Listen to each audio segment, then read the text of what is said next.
অনেক সময় এমন হয় যখন মানুষ আমাদের সত্যকে অস্বীকার করতে থাকেন আর মানুষের মিথ্যে কথাগুলিকে গ্রহণ করেন, তাও আবার অত্যন্ত সহজে।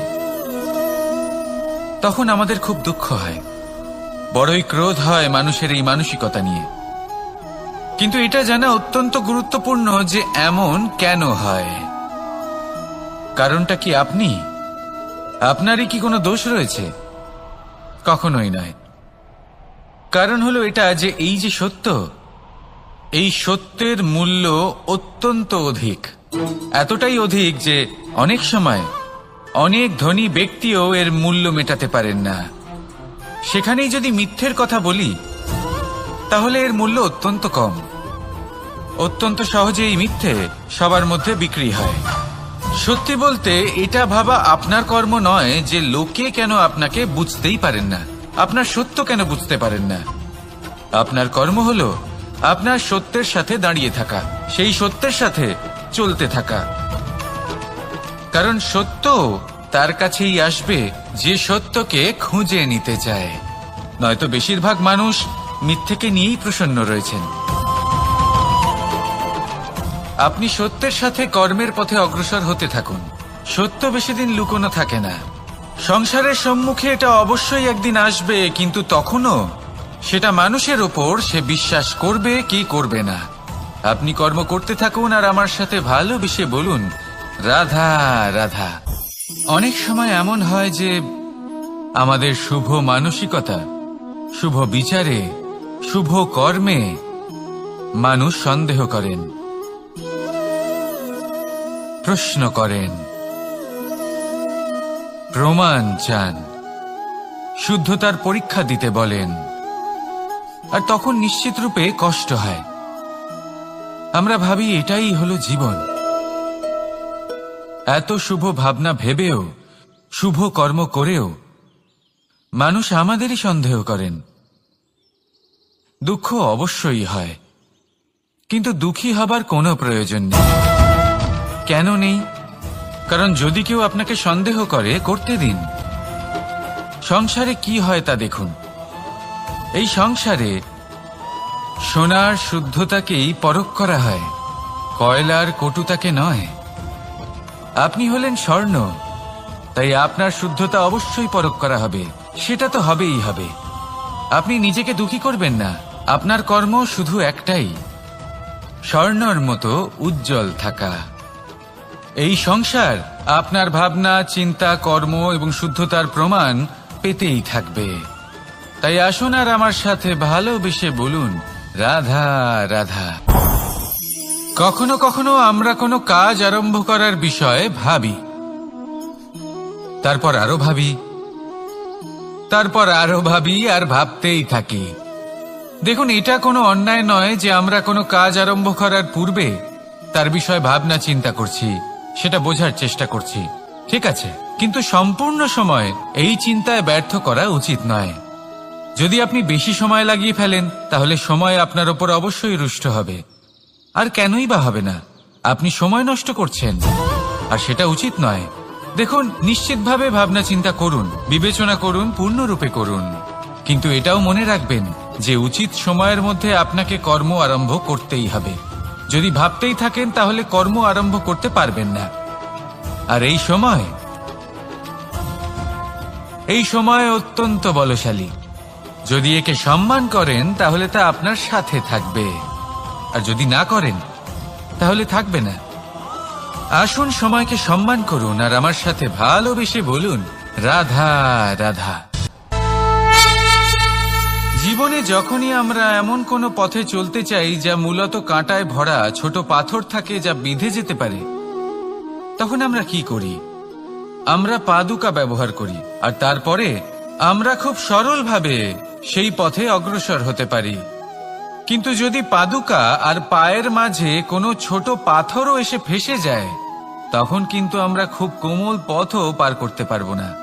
কিছু বুঝলেন আপনারা? এর সারমর্ম হলো এটাই যে আমরা বাইরের যুদ্ধ জয় করতে পারি, সেখানে সফল হতে পারি, কিন্তু তার থেকেও অনেক বেশি গুরুত্বপূর্ণ আর অনেক বেশি কঠিন অন্তরের যুদ্ধ হয়, অন্তরের সমস্যাগুলি হয়। লোভ, মোহ, ক্রোধ, লালসা, ভয়, যদি এইগুলি আপনার মধ্যে থাকে তাহলে আপনি সংসারের যে কোনো স্তরে পৌঁছতে পারেন, অনেক বড় বড় যুদ্ধ জয় করতে পারেন, কিন্তু আপনি সন্তুষ্টি পাবেন না। তাই সর্বপ্রথম নিজেকে শুধরে নিন, তারপরে এই সংসারকে জয় করুন। তবে তার আগে আমার সাথে ভালোবেসে বলুন, রাধা রাধা। এই সংসারে এমন কখনোই হবে না যে আপনি কিছু একটা করলেন কিন্তু তার মূল্য আপনাকে দিতেই হলো না। যে কোনো কাজের জন্য, যে কোনো কর্মের জন্য আপনাকে মূল্য দিতেই হবে। প্রকৃতিও আমাদের এটাই শেখায়। আকাশে দেখুন সূর্যকে, প্রত্যেকদিন আমাদের প্রকাশ প্রদান করেন। এনাকে সূর্য নারায়ণ বলা হয়। ইনি কি মূল্য প্রদান করেন? নিজে জ্বলতে থাকেন। ধরিত্রী মাতা, এই ভূমি, ইনি কি মূল্য প্রদান করেন? প্রহার সহ্য করেন। আমরা এই ধরিত্রীতে প্রহার করে মাটি খুঁড়ে তাতে বীজ বপন করি, তবেই আমরা অন্ন লাভ করি, তবেই ফসল পাই। জীবনে যদি আপনাকে সফল হতে হয়, সম্মান পেতে হয়, যশ পেতে হয়, তাহলে আপনাকে মূল্য দিতেই হবে। যদি আপনি সাফল্য লাভ করতে চান তাহলে দিন রাত আপনাকে ত্যাগ করতে হবে, যেখানে সমগ্র সংসার সন্তোষ অনুভব করছে, আর আপনাকে করতে হচ্ছে পরিশ্রম। যদি আপনি সম্মান প্রাপ্ত করতে চান তাহলে আপনাকে সেই সুখ ত্যাগ করতে হবে যা সবার কাছে রয়েছে। যদি আপনি যশ লাভ করতে চান তাহলে নিজের অন্তরকে মেরে ফেলা আপনাকে শিখতে হবে, তবেই আপনি যশ লাভ করবেন। জীবনে শুধুমাত্র ধন মূল্যবান নয়, কিন্তু এই যে মূল্যের কথা আমি বলছি সেটা যদি আপনি দিতে পারেন তাহলে নিশ্চিত রূপে এটা আপনাকে আরো মূল্যবান করে তুলবে, নিশ্চিত রূপে গড়ে তুলবে। তাহলে এটাই করুন আর আমার সাথে ভালোবেসে বলুন, রাধা রাধা। আপনি কখনো ভেবে দেখেছেন কি সেই জিনিস যা আপনাকে সামনে এগোতে বাধা দিচ্ছে? ধরুন আপনি কোনো পথ দিয়ে যাচ্ছেন, পা মুচকে গেলে তা আপনাকে সামনে এগোতে বাধা দেয়। সেইভাবেই জীবনে ক্ষুদ্র চিন্তা আপনাকে সামনে এগোতে বাধা দেয়। দেখুন, যদি কোনো চাক থাকে যার মধ্যে ফাটল রয়েছে, তা আপনাকে ভালো মাটির পাত্র বানাতে দেবে না। ঠিক সেইভাবেই কাউকে ঈর্ষা করলে তা আপনাকে মহান হতে দেবে না। আমি উচ্চস্তরীয় আরো নিচুতে রয়েছে, এই ভাবনা কখনোই আপনাকে উচ্চ স্তরে পৌঁছতে দেবে না। মন থেকে সকল বিকার, ঈর্ষা, মোহ, লোভ, লালসা এই সব ত্যাগ করুন। চিন্তা ভাবনাকে বড় করে তুলুন, ধন্যাত্মক বোধ জাগিয়ে তুলুন, আর সম্পূর্ণ সমর্পিত হয়ে কর্ম করুন।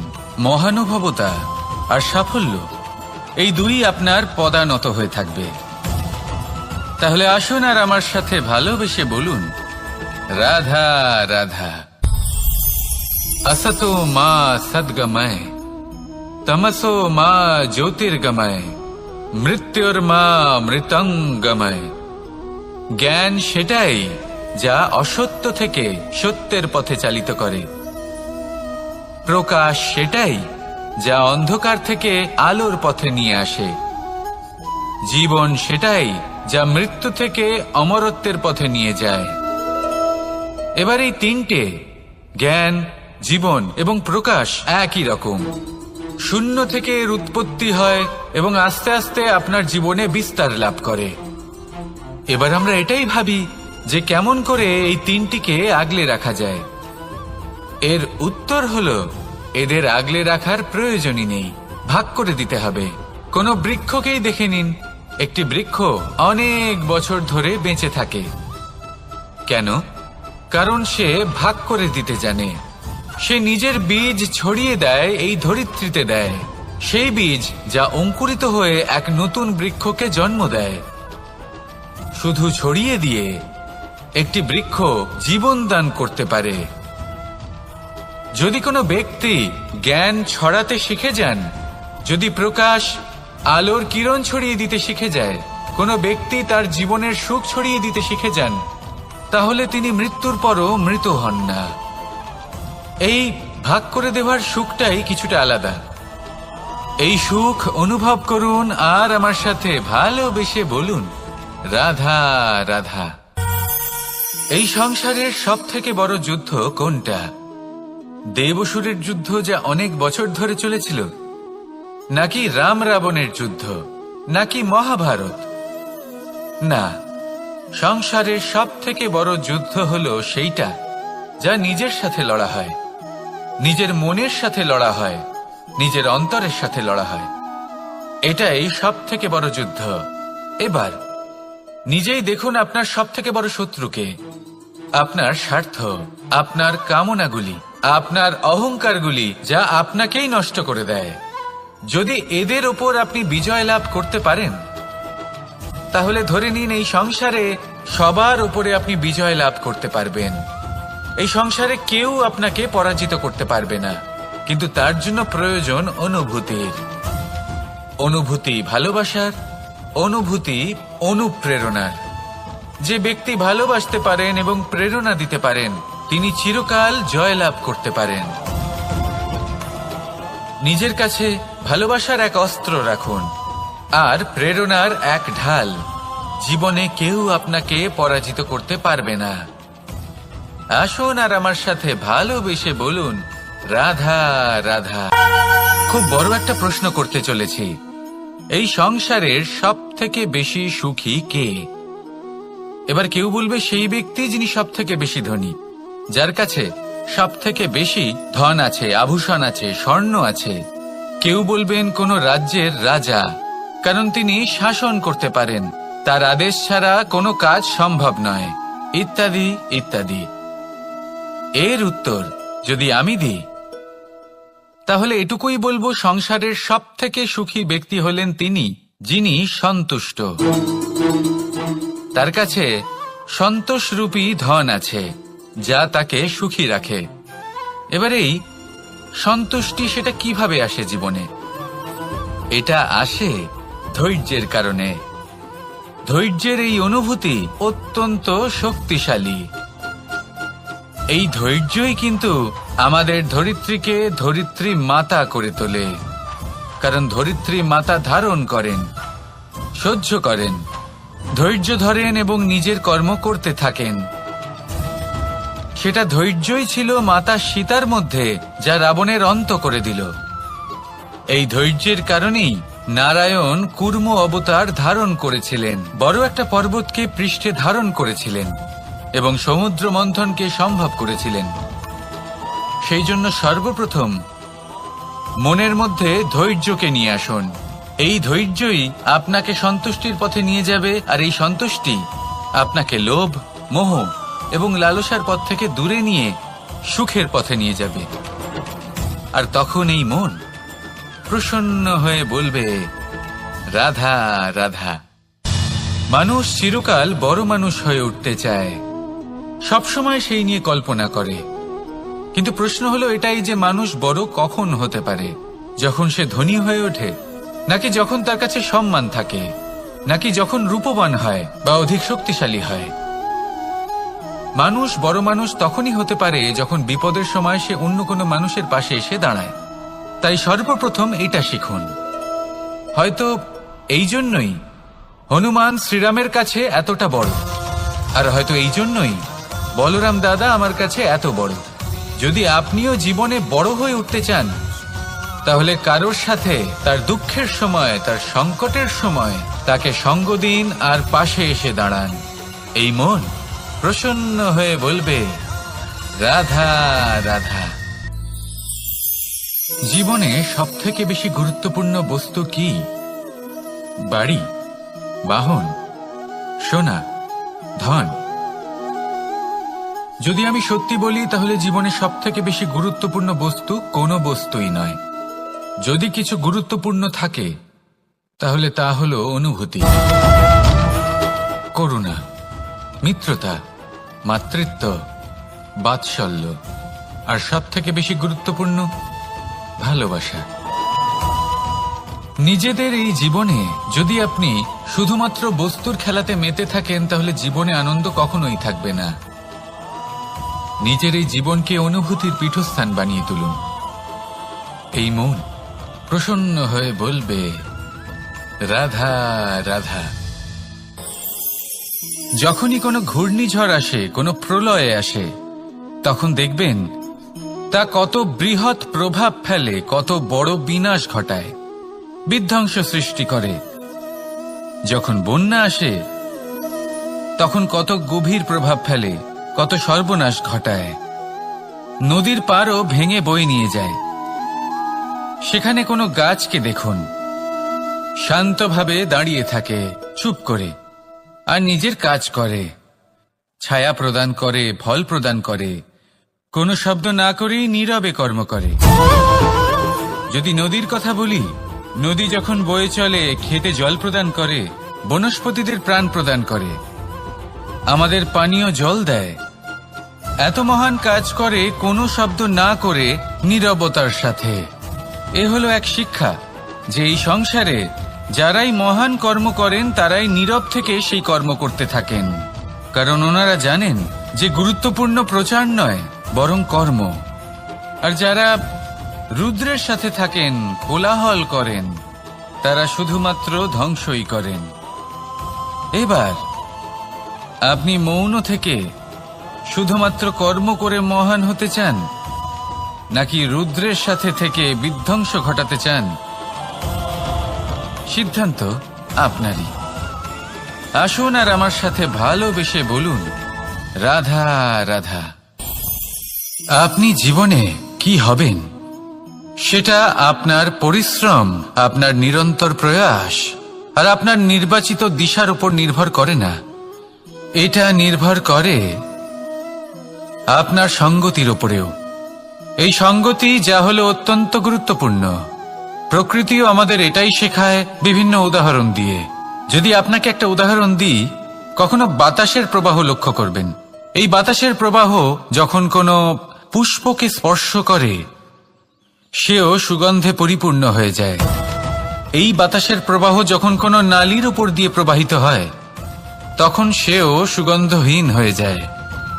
এই সঙ্গতির প্রভাব যা মানুষকে কোথা থেকে কোথায় নিয়ে যেতে পারে আপনি জানতেও পারবেন না। এ হলো সঙ্গতির প্রভাব, যেখানে চানার সাথে গুড়ও মিশে যেতে পারে। এ হলো সঙ্গতিরই প্রভাব, যেখানে একটা সাধারণ পাথর স্বর্ণের সাথে মিশে গিয়ে একটা রত্নে পরিণত হতে পারে। তাই এই সঙ্গতির বিষয়ে বিশেষ খেয়াল রাখবেন। আপনি কার সাথে মিশছেন, কি বলছেন, কি শিখছেন, আপনার অস্তিত্বের উপর তাদের কি প্রভাব পড়ছে, সব লক্ষ্য করবেন। আর আমার সাথে ভালোবেসে বলবেন, রাধা রাধা। যখন আমরা জীবনে কোনো লক্ষ্যের দিকে অগ্রসর হই, তখন অনেক সংখ্যক লোক আমাদের পরামর্শ দেন যে আপনি এটা করুন, আপনার সেটা করা উচিত, আপনার ওই আদর্শ ব্যক্তিরই মতো ওই পথেই চলা উচিত। আমাদের ভালো লাগে, আমরা তা অনুসরণ করতে থাকি, কারণ সেই পথে 1 বা 10 জন মানুষ চলে নিজের লক্ষ্য প্রাপ্ত করে ফেলেছেন। এবার সেই লোকেরা সেই পথে চলে নিজের লক্ষ্য প্রাপ্ত করেছেন, তার মানে কি এটাই যে আমাদেরও লক্ষ্য প্রাপ্তি হয়ে যাবে? কোনো মানে নেই।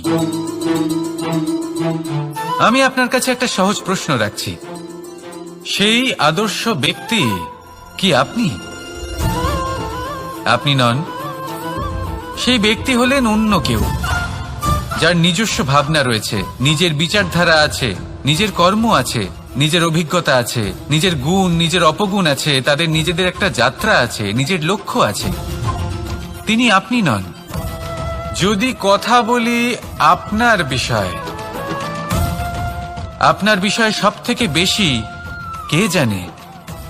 আপনার যাত্রা, আপনার লক্ষ্যের বিষয়, আপনার ভাবনা চিন্তা, আপনার বিচারধারা, আপনার কর্মের বিষয়, আপনার কামনার বিষয়, আপনার অভিজ্ঞতার বিষয়, এই সব বিষয়ে সব থেকে বেশি যদি কেউ জানে, তিনি হলেন স্বয়ং আপনি। তাই নিজের জীবনে কোনো পথ নির্বাচন করবেন আর কিভাবে সামনে এগোবেন, এই নির্বাচনও শ্রেষ্ঠ হবে যদি সেটা আপনি নিজেই করেন। আপনি আপনার জীবনকে নিরীক্ষণ করুন, বুঝুন, আর নিজের লক্ষ্য গিয়ে প্রাপ্ত করে ফেলুন। সমাজের সামনে এমন একটা উদাহরণ আপনি প্রস্তুত করুন যাতে ভিড় আপনার পথে চলতে তৎপর হয়ে ওঠে। আসুন আর আমার সাথে ভালোবেসে বলুন, রাধা রাধা। সংকট, সমস্যা, বিপদ এগুলো তো সকলের জীবনেই আসে। অনেক সময় এমন হয় যে মানুষের জীবনে যখন এমন কোনো বিপদ আসে তখন সে ভয়ভীত হয়ে পড়ে, চিন্তিত হয়ে পড়ে, নিরাশ হয়ে যায়। কিন্তু আমি আপনাকে একটা সত্যি কথা বলি যে আমাদের ব্যক্তিত্বের বিকাশের জন্য, আমাদের নিজেদের লক্ষ্যে পৌঁছে দেবার জন্য এই সংকট, এই সমস্যা এগুলো অত্যন্ত গুরুত্বপূর্ণ। আর এর উদাহরণ আমি নয়, বরং প্রকৃতি স্বয়ং দেবে। আপনি নিজেই ধরিত্রী মাতাকে দেখে নিন। ধরিত্রী মাতা সূর্যের তাপ সহ্য করেন কেন? যাতে পৃথিবীতে যে জল রয়েছে তা বাষ্পে পরিণত হয়ে ওপরে উঠে মেঘ হয়, আর পৃথিবীতে বর্ষা হয়ে ফিরতে পারে, নতুন জীবন দান করে। আর অন্যদিকে পাতা ঝরার মরশুমে কোনো বৃক্ষকে দেখুন, পাতা ঝরার মরশুমে সমস্ত পাতা ঝরে যায়, তারপরে সেই গাছে নবনির্মাণ হয়, নতুন পাতা জন্মায়, সেই গাছ আবার ভরে ওঠে, সবুজে সবুজ হয়ে ওঠে। সেইভাবেই আপনার জীবনেও সংকট এবং সমস্যা এগুলো তো আসতেই থাকবে, কিন্তু আপনার এগুলিকে ভয় পেলে চলবে না, পিছু হটলে চলবে না, নিরাশ হলে চলবে না, বরং দৃঢ়তার সাথে, সাহসের সাথে তার সম্মুখীন হতে হবে। যদি আপনি এটা করতে শিখে যান তাহলে আপনি দেখবেন যে এই সমস্যা, এই সংকট, এই বিপদ আপনাকে শক্তি প্রদান করবে। আসুন আমার সাথে ভালোবেসে বলুন, রাধা রাধা। প্রকাশ কার মধ্যে থাকে? সূর্য। শীতলতা কার মধ্যে থাকে? চন্দ্রমার মধ্যে। এবার যদি সূর্যের মধ্যে প্রকাশ না থাকে কি হবে? অন্ধকার। যদি চন্দ্রমার মধ্যে শীতলতা না থাকে তাহলে কি হবে? মহা অন্ধকার। সবকিছু অন্তরে আছে, শুভভাব আর সত্যতা প্রত্যেকটা মানুষের অন্তরের মধ্যে থাকবেই থাকবে। যদি এটা না থাকে তাহলে জেনে রাখুন কিছুই নেই। যেমন একটা প্রদীপ যা জ্বলছে, যা প্রকাশ দিচ্ছে, অন্ধকারে আমাদের পথ প্রদর্শন করছে। কেন জ্বলে? কারণ ওর মধ্যে একটা সলতে আছে যা জ্বলছে। সলতে কেন জ্বলে? কারণ তার ভিতর ঘি আছে যা ওই সলতেকে জ্বলতে সাহায্য করে। সবকিছুই আমাদের মনের ভিতরেই রয়েছে, ভালো ভাব এবং সততাও। এই নিয়েই কর্ম করতে থাকুন আর জীবনের সামনে এগোতে থাকুন। সমস্ত জীবন আলোকিত হয়ে উঠবে। আসুন আর আমার সাথে ভালোবেসে বলুন, রাধা রাধা। ফাগুন পূর্ণিমাতে পালন করা হয় এই বিশেষ উৎসব, যার নাম শুনতেই রঙের কথা মনে পড়ে, মন উচ্ছ্বসিত হয়ে ওঠে। এই উৎসবের নাম হল দোল। এমন কি বিশেষ রয়েছে এই উৎসবে যা অন্য কোনো উৎসবে নেই? ত্যাগ। নতুন কোনো রঙকে আপন করে নিতে গেলে পুরনো রঙকে ত্যাগ করে দিতে হয়। সাতরঙা হওয়ার জন্য সাদা কাপড়কেও নিজের উপর নতুন রং ধারণ করতে হয়। আর এই ত্যাগ একেবারেই সরল নয়।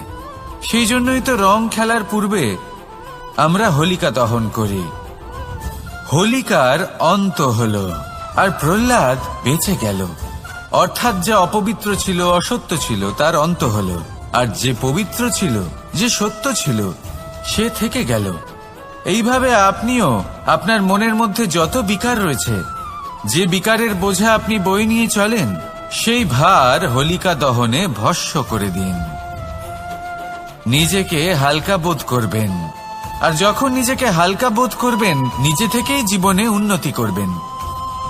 তাই এই দোলে নিজেকে বিকার মুক্ত করুন। দোলের এই আনন্দ আরো অনেক বেড়ে যাবে, আর মন প্রসন্ন হয়ে বলবে, রাধা রাধা। এই বছর দোলে নিজের প্রিয়জনকে কোন রঙে রাঙিয়ে তুলতে চান আপনি? লাল, সবুজ, হলুদ, নীল, সাতরঙা, অনেক রং রয়েছে। আমাকে জিজ্ঞেস করলে আমি বলবো এই বছরও ওই রঙেই খেলবো যে রং দিয়ে আমি ছোটবেলা থেকে আজ পর্যন্ত খেলে এসেছি, প্রেমের রং। প্রেমের এই রং যা হয়তো দেখা যায় না, কিন্তু যখন এই প্রেমের রং গায়ে লাগে তখন সব রঙই ভালো লাগে। প্রেম যাতে কোনো রং অশুভ মনে হয় না, সবই ভালো মনে হয়। এটা হলো সেই প্রেম যার জন্য আমি প্রেমের দেবতা হয়েছি। আর সত্যি বলতে আপনারও কিন্তু এই প্রেমের রং দিয়ে খেলা উচিত। প্রচেষ্টা করুন, আপনি এই দোলে যত খুশি রং দিয়েই খেলুন না কেন, তাতে এক বিন্দু প্রেমের রং অবশ্যই মিশিয়ে দেবেন। এই দোলের আনন্দ দ্বিগুণ হয়ে যাবে। আপনজন হোক বা পর হোক, সবার সাথে প্রেমের দোল খেলুন। সবাই কাছাকাছি আসবে, আর সবাই কাছাকাছি এলে যে ঊর্জা তৈরি হবে সেটাই হলো দোলের আসল রং। তাই এইবার দোলে সকলকে প্রেমের রঙে রাঙিয়ে তুলুন, আর এই প্রেম ভাব নিয়েই বলুন, রাধা রাধা। কাক এবং কোকিল এই দুই হলো শ্যামল বর্ণের, কিন্তু এই দুইয়ের মধ্যে যে পার্থক্য সেটা জানা যায় বর্ষা ঋতুতে। যখন কাক নিজের কর্কশ স্বরে কা কা করে ডাকে, আর সেখানে কোকিল নিজের প্রসিদ্ধ সুমধুর কুহু স্বরে আমাদের মন জয় করে নেয়। এবার এটা শুধু কোকিল আর কাকের সাথে নয়, বরং প্রত্যেক মানুষের সাথে হয়ে থাকে। প্রত্যেক মানুষের ব্যক্তিত্ব তার কথার আড়ালে লুকিয়ে থাকে। যদি আপনি কোনো মানুষকে জানতে চান যিনি নীরবতা পালন করে রয়েছেন, তাহলে হয়তো আপনি তাকে অন্য কিছুই ভাববেন। যদি কারোর ব্যক্তিত্ব সম্পর্কে জানতে চান, তাহলে তাকে বলতে দিন।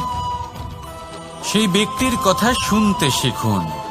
যদি এটা আপনি করতে পারেন, তাহলে আপনি নিজে থেকেই জানতে পেরে যাবেন যে সামনের মানুষের ব্যক্তিত্ব ঠিক কেমন। আসুন আর আমার সাথে ভালোবেসে বলুন, রাধা রাধা। স্বপ্ন আসলে কি?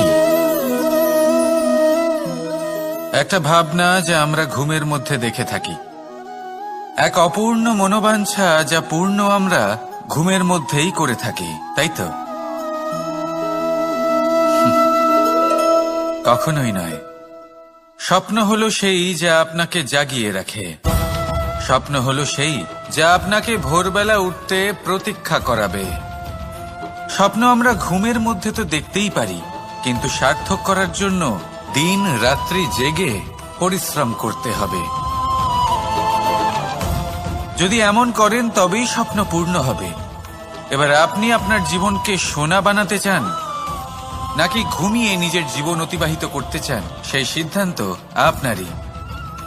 আসুন আমার সাথে ভালোবেসে বলুন, রাধা রাধা। কখনো কখনো আমরা খুব ব্যথিত হয়ে পড়ি। আমরা নিজেদের পরিবারের জন্য এত কিছু করি, আর তারা আমাদের দেখলেই ভয়ভীত হয়ে পড়ে, আমাদের দেখলে বিরক্ত হয়। কখনো নিজেদের সন্তানকে বিকাশের পথে অগ্রসর করার জন্য আমরা তাদের উপর একটু জোর দিই যাতে তারা পরিশ্রম করে, কিন্তু সেই সন্তান আমাদের উপর বিরক্ত হয়ে পড়ে। কখনো সন্তানকে সঠিক শিক্ষা দেওয়ার জন্য আমরা তাদের কিছু সীমা নির্ধারিত করি, তখন সেই সন্তানের চোখে নিজেদের জন্য আমরা ঘৃণা দেখতে পাই। মানুষ কেন ব্যথিত হবে না? দেখুন, যখন সূচের দ্বারা আপনি বস্ত্র সেলাই করেন, তখন সূচের আঘাত সেই বস্তুকে সহ্য করতে হয়, কিন্তু তাতে সেই সূচ বা আপনার উদ্দেশ্যে কোনো প্রভাব পড়া উচিত নয়, কারণ আপনি তো আপনার কর্ম করছেন, আর তাও পূর্ণ নিষ্ঠা ভরে, এবং অবশেষে আপনার উদ্দেশ্য শুভ প্রমাণিত হবে। তাই কেউ বিরক্ত হচ্ছে বলে বা কারোর চোখে নিজের প্রতি ঘৃণা দেখার ভয় কখনো পিছিয়ে যাবেন না। কষ্ট না করে বিকাশ সম্ভব নয়। কর্ম করতে থাকুন, সবকিছু শুভ হবে। আসুন আমার সাথে ভালোবেসে বলুন, রাধা রাধা। মাতা পিতার মনে সবসময় এই বাসনা বাস করে যে ওনাদের সন্তানের যেন মঙ্গল হয়। নিজের সন্তানকে সেই সবকিছু দেওয়ার সবসময় চেষ্টা করতে থাকেন যেগুলো তারা নিজেরা নিজেদের জীবনে কখনো পেতে পারেননি, এবং এই প্রক্রিয়ায় সবথেকে গুরুত্বপূর্ণ বিষয়টি ভুলে যান, নিজের সন্তানকে সেই জিনিস দেওয়া যেটা উনি সবথেকে আগে পেয়েছেন। আমি ধনের কথা বলছি না, আমি বলতে চাইছি নিজের অভিজ্ঞতা দ্বারা ওনারা যে মানসিক স্থিতি লাভ করেছেন, ওনারা যে মর্যাদা লাভ করেছেন, যে শিক্ষা ওনারা লাভ করেছেন, সবার আগে নিজের সন্তানকে সেটা দেওয়া প্রয়োজন। সেটা যদি নিজের সন্তানকে দিতে পারেন, তাহলে এই সন্তান জীবনে তার পথে এগোতেও পারবে, ধন অর্জন করতে পারবে এবং শক্তিশালী অনুভবও করতে পারবে। সেই জন্য সন্তানকে সবার আগে সেটা দান করুন যেটা সব থেকে বেশি মূল্যবান। সেটা দিন যেটা আপনি সবার আগে লাভ করেছেন। আসুন আমার সাথে ভালোবেসে বলুন, রাধা রাধা।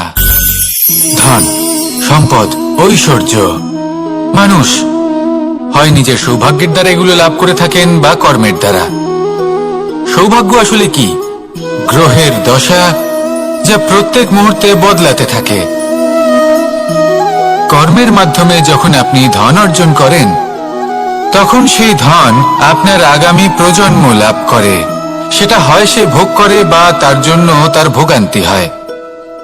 আর এটা নির্ভর করছে আপনার কর্মের ওপরে। কি কর্ম করেছেন আপনি সেই ধনকে লাভ করার জন্য? যদি আপনি সৎ পথে চলেন, নিষ্ঠা ভরে আপনি কর্ম করে থাকেন এবং তার ফলে আপনি ধন অর্জন করে থাকেন, তাহলে আপনার আগামী প্রজন্ম সেটা ভোগ করবে, সেটা প্রয়োগ করবে নিজের বিকাশের জন্য।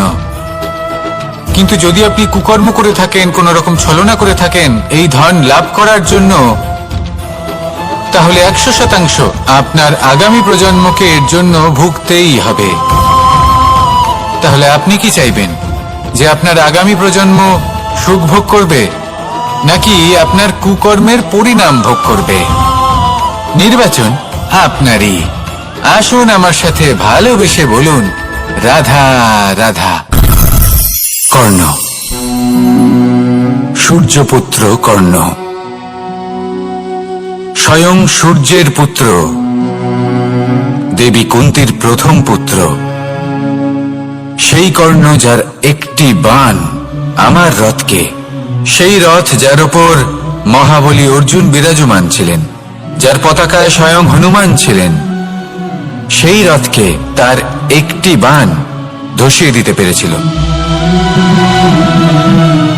দৈব কবচ কুণ্ডলধারী কর্ণ, সেই কর্ণ যুদ্ধক্ষেত্রে নিজের সমাপ্তির সম্মুখীন হলেন। কারণ কি ছিল? নির্বাচন। দুর্যোধনের সাথে বন্ধুত্ব রাখার জন্য তার অনুচিত কর্মে কোনোদিন কোনো প্রতিবাদ করেননি, তাকে সঙ্গ দিয়েছেন এই নির্বাচন। যখন দ্রৌপদীর বস্ত্রহরণ হচ্ছিল, তখন তাকে বাধা দেওয়ার বদলে নীরব থাকার নির্বাচন, তার বিরোধিতা কখনো না করার নির্বাচন। এই নির্বাচনই কারণ হয়ে দাঁড়ালো কর্ণের পতনে। এই সংসারে সবার উপকার আপনি স্বীকার করতে পারেন, তাকে সম্মানও করতে পারেন, কিন্তু তার সামনে এতটাও নত হবেন না যে নিজের অন্তর্মনের কথাটা আপনি শুনতে না পান। নির্বাচন যদি ধর্মসঙ্গত হয়, তবেই তা শুভ হয়। আসুন আমার সাথে ভালোবেসে বলুন, রাধা রাধা। ভীষ্ম, একটা মহান নাম, দেবী গঙ্গার সুপুত্র। স্বয়ং বৃহস্পতি এবং পরশুরাম ছিলেন ওনার শিক্ষাগুরু। অত্যন্ত মহান যোদ্ধা ছিলেন, কিন্তু এই মহান যোদ্ধা ইনি ইতিহাসে আজ পর্যন্ত সেই সম্মান পেলেন না যার উনি যোগ্য ছিলেন। কারণ নির্বাচন। রাজ সিংহাসনের সেবা করার প্রতিজ্ঞা নিয়েছিলেন উনি। এবার রাজ সিংহাসনে যেই বসুক না কেন তার সেবা করা, তার প্রত্যেক আদেশ পালন করা, এটাই ছিল ওনার প্রতিজ্ঞা। তা সেই ব্যক্তি উচিত হোক বা অনুচিত, সে উচিত পথে চলুক বা অনুচিত পথে চলুক, সুপাত্র হোক বা কুপাত্র, উনি তার সেবা করতে থাকলেন, তার প্রত্যেক আদেশ পালন করতে থাকলেন, নিজের প্রতিজ্ঞা পালন করতে থাকলেন। ধৃতরাষ্ট্র নেত্রহীন অবশ্যই ছিলেন, কিন্তু এতটাও নেত্রহীন ছিলেন না যে উনি প্রজাদের চোখের জল, ধর্ম অধর্ম দেখতে পাবেন না। উনি সব বুঝতে পারতেন। আর এদিকে ভীষ্ম নিজে প্রতিজ্ঞাবদ্ধ হয়েছিলেন। দুর্যোধন অনুচিত পথে চালিত হচ্ছিল, তাও উনি তাকে সঙ্গ দিতে থাকলেন। আর পরিণামস্বরূপ আজ পর্যন্ত ইতিহাসে উনি সেই স্থান পেলেন না, সেই সম্মান পেলেন না যার যোগ্য উনি ছিলেন। যদি আপনি কোনো প্রতিজ্ঞা করে থাকেন, তা সে যতই কোনো উচিত কারণের জন্য হোক না কেন, যদি আস্তে আস্তে সময়ের সাথে সেই প্রতিজ্ঞা আপনাকে অনুচিত পথে চালিত করে অধর্মের পথে নিয়ে যায়, পাপের পথে নিয়ে যায়, তাহলে সেই প্রতিজ্ঞা ভঙ্গ করা অত্যন্ত আবশ্যক। সময় অনুসারে নিজেকে বদলানো আবশ্যক, নয়তো এই প্রতিজ্ঞা আপনাকে দিয়ে পাপ কর্ম করাবে, কুকর্ম করাবে, আর আপনার বিনাশের কারণ হবে। আসুন আমার সাথে ভালোবেসে বলুন, রাধা রাধা। অশ্বত্থামার মৃত্যু হলো। কেউ জানে না সে মানুষ নাকি হাতি। এই বাক্য কে বলেছিলেন? সাক্ষাৎ ধর্মরাজ যুধিষ্ঠির। সেই যুধিষ্ঠির যিনি নিজের জীবনে কখনো মিথ্যে বলেননি, কিন্তু উনি এমন কিছু নির্বাচন করেছিলেন যার জন্য চিরকাল শুধুই মহারাজ যুধিষ্ঠির হয়ে থেকে গেলেন, কখনো অভিমন্যুর সমান হতে পারলেন না। যখন দ্রুত ক্রীড়ার আমন্ত্রণ এসেছিল তখন মহারাজ যুধিষ্ঠির সেটা অস্বীকার করতেই পারতেন, কিন্তু করলেন না। অহংকারের জন্য সেই আমন্ত্রণ গ্রহণ করলেন উনি, এবং অহংকারের জন্য করা এই নির্বাচন ওনাকে সাধারণ করে রেখে দিল। নিজের গুরু দ্রোণাচার্যকে পরাজিত করার জন্য একটি মিথ্যে কথা বলেছিলেন। অশ্বত্থামা মারা পড়েছে, আর তারপর গ্লানিমাখা কণ্ঠে ধীরস্বরে বলেছিলেন, জানি না সে মানুষ না হাতি, কিন্তু অর্ধসত্য হোক বা সত্য লুকোনো হোক, তা হল মিথ্যের সমান, এবং প্রত্যেকটি কর্মের ফল মানুষ অবশ্যই ভোগ করে। এই নির্বাচনের কারণে যুধিষ্ঠিরকেও নরকবাস করতে হয়েছিল। তাই নিজের কর্ম শ্রেষ্ঠ করে তুলুন, কারণ এটাই সুনিশ্চিত করবে যে আপনি এই সংসার থেকে বিদায় নেওয়ার পরেও জীবিত থাকবেন নাকি নয়। আসুন আমার সাথে ভালোবেসে বলুন, রাধা রাধা। মহাভারতে অনেক যোদ্ধারা অংশগ্রহণ করেছিলেন। সবাই ছিলেন শ্রেষ্ঠ কুলের। কেউ কেউ ছিলেন বড় বড় রাজ্যের রাজা, কেউ কেউ ছিলেন দেবতার পুত্র। এনারা সবাই অংশ নিয়েছিলেন। এনারা সবাই শ্রেষ্ঠ কুলের, প্রত্যেকে ভালো পরিবেশ পেয়েছেন। কিন্তু সেখানেই অন্যদিকে ছিল বারবারিক, অসুরপুত্র বারবারিক। এবং এই অসুরপুত্র বারবারিকই এই সময় দাঁড়িয়ে ভগবান রূপে স্থাপিত হয়ে আছেন, পুজো করা হয় তাকে। কারণটা কি? নির্বাচন। বারবারিক একটি দ্বন্দ্বের মধ্যে ছিলেন, ঠিক যেমন প্রত্যেক যোদ্ধার জীবনে দ্বন্দ্ব এসে থাকে। তখন সে কি নির্বাচন করবে সেটা হলো অত্যন্ত গুরুত্বপূর্ণ। বারবারিকের কাছে এত শক্তি ছিল যে একটি মাত্র বাণ প্রয়োগ করে সবাইকে নাশ করতে পারত। দ্বন্দ্ব ছিল একটাই, যে ও নির্বাচন করতেই পারছিল না কোন পক্ষ হয়ে যুদ্ধ করবে। ওর নির্বাচন ছিল এটাই যে ও কোনো পক্ষের হয়েই যুদ্ধ করবে না, বরং নিজের মস্তক সে দান করবে। আর এই কর্মের কারণে, এই নির্বাচনের কারণে আজকের সময়ে দাঁড়িয়ে ওকে ঘাটুশ্যাম রূপে পুজো করা হয়। মনে রাখবেন, শুধু আপনার ব্যক্তিত্ব গুরুত্বপূর্ণ নয়, আপনি কোথা থেকে আসছেন, কোন কুলে আপনার জন্ম, শুধুমাত্র সেটা গুরুত্বপূর্ণ নয়। সব থেকে বেশি গুরুত্বপূর্ণ হলো আপনার কর্ম, আপনার নির্বাচন। আসুন আমার সাথে ভালোবেসে বলুন, রাধা রাধা।